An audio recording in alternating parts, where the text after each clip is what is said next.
94.3 माई FM पर जीना इसी का नाम है में आप हैं माही के साथ। कल तक आपने सुना कि पंकज को ऑफिस से 10,000 रुपए दिवाली बोनस के रूप में मिलते हैं। घर में सबकी अलग अलग फरमाइशें और सुझाव हैं। सब तय करते हैं कि इस बार वॉशिंग मशीन लेंगे, पर पंकज के मन में कुछ और ही चल रहा है। वो इस बार खूब सारी आतिशबाजी खरीदना चाहता है, पर बचपन से आतिशबाजी को रुपए की धूल करना सुनता आया है।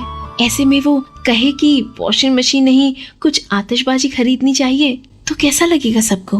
पंकज और मिताली अगले दिन शॉपिंग के लिए निकले। हर बड़े स्टोर में जाकर मिताली ने वॉशिंग मशीन्स देखने शुरू किए। क्या फीचर्स हैं, क्या वारंटी है, क्या स्कीम्स हैं। पंकज का ध्यान बार बार सजी हुई आतिशबाजी की दुकानों पर जाने लगा।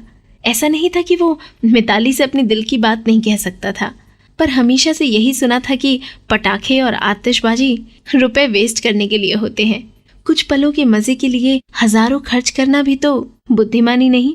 वो खुद को ही नहीं समझा पा रहा था तो मिताली से क्या कहता। मिताली भी वॉशिंग मशीन के मॉडल्स देखने में ही व्यस्त थी। उसका मनपसंद मॉडल 1 हफ्ते बाद आएगा, ऐसा सेल्समैन कह रहा था, और मिताली उससे जल्दी लाने के लिए बहस कर रही थी। ये सब छोड़ पंकज आतिशबाजी की दुकान की तरफ बढ़ा। तरह तरह की रंगीन फुलझड़ियां, मेहताब, 7 रंगों वाला अनार। पंकज से आखिर रहा नहीं गया और उसने 5,000 की आतिशबाजी खरीद ही डाली।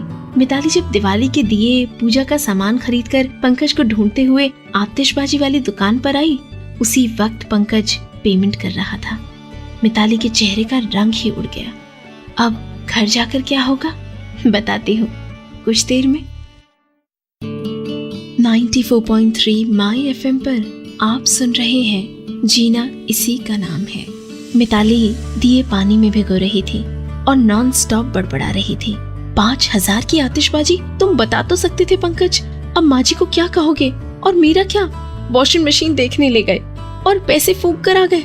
मिताली थोड़ा शांत हुई तो पंकज ने पूछा, अच्छा मिताली, हर साल दिवाली में कुछ नया घर का सामान लेना जरूरी है क्या?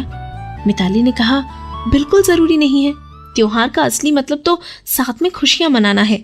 फिर अगर एक्स्ट्रा पैसे हैं तो कुछ नया ले लेते हैं जिससे घर में सबको सहूलियत हो। पर इस साल तो सिर्फ 5,000 साथ में मिल के फूकेंगे। मिताली तो आगे न जाने क्या क्या बोलती रही। पंकज चुपचाप सो गया। अगले दिन तो माँ और बाबूजी ने भी क्लास लगा दी। इतने बड़े हो गए हो और धेले भर की अकल नहीं, अब बाकी बचे हुए बोनस से सोने का सिक्का ही लेना, बाबूजी ने डांटते हुए कहा। माँ तो मिताली की साइड ही थी। कोई जरूरत नहीं है कुछ और लेने की, अगले महीने कुछ पैसे मिलाकर वॉशिंग मशीन ही लेंगे। बस आतिशबाजी को देखकर खुश हुई तो छोटी मिंटो, उसने तो दिवाली के दिन अपने सब दोस्तों को छत पे आने का न्योता भी दे दिया। दिवाली की रात कैसी रही बताती हूँ अगले गाने के बाद। 94.3 माई FM पर आप हैं माही के साथ। दिवाली वाले दिन तक तो मिताली का गुस्सा भी कम हो चुका था।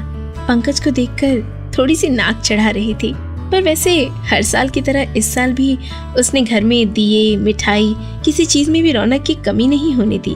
पूजा के बाद सब कॉलोनी के लोग छत पे इकट्ठा हुए। सब मिलके रंगीन आतिशबाजी का मजा ले रहे थे। मिंटो और उसके दोस्तों को 7 रंग वाला अनार देखकर सबसे ज्यादा मजा आ रहा था। और दिए से फुलझड़ी जलाते वक्त पंकज ने मिताली से कहा, तुमने ही कहा था ना कि त्योहार का असली मजा, उसका असली मतलब साथ में खुशियां मनाने से होता है। अब तो माफ कर दो मुझे, अपने बुद्धू पति को। अगले महीने तुम्हारी वॉशिंग मशीन भी ले आऊंगा। अब मिताली भी कब तक नाराज रहती, उसने भी पंकज का मुंह लड्डू से भर दिया। कॉलोनी के सब लोग साथ मिलकर आतिशबाजी का मजा ले रहे थे।